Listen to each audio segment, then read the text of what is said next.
AR VR gaming ကိုစောတော့မယ်ဆိုလို့ရှိရင်ကျွန်တော်တို့သတိထားမယ့်အချက်လေးချို့တော့ရှိပါတယ်အဲ့ဒါတွေကကြီးမားတော့မဟုတ်ဘူးဒါမဲ့ကျွန်တော်နည်းနည်းလေးကျွန်တော်ရှင်းပြပေးတယ်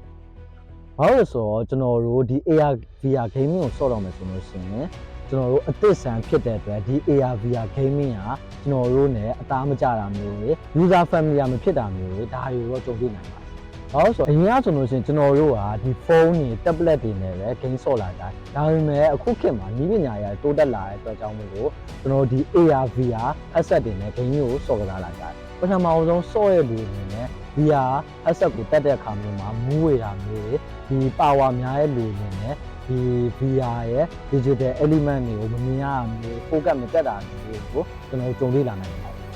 ။ပြီးတော့ AR game မှာဆိုလို့ရှိရင်ကျွန်တော်တို့ကဖုန်းနဲ့ဝင်လိုက်တဲ့အခါမျိုးမှာဖုန်းကမနိုင်တာမျိုးတွေရက်သွားတာမျိုးတွေဖြစ်နိုင်တယ်။ပြောလို့ရှိရင်ဒီ AR game ကသူတို့ဒီဖုန်းတွေရဲ့ limit ထက်ကျော်နေရမျိုးတွေဆိုလို့ရှိရင်ကျွန်တော်တို့ကစားတဲ့နေရာမှာအဆင်မပြေမှုတွေကြုံတွေ့လာနိုင်ပါတယ်။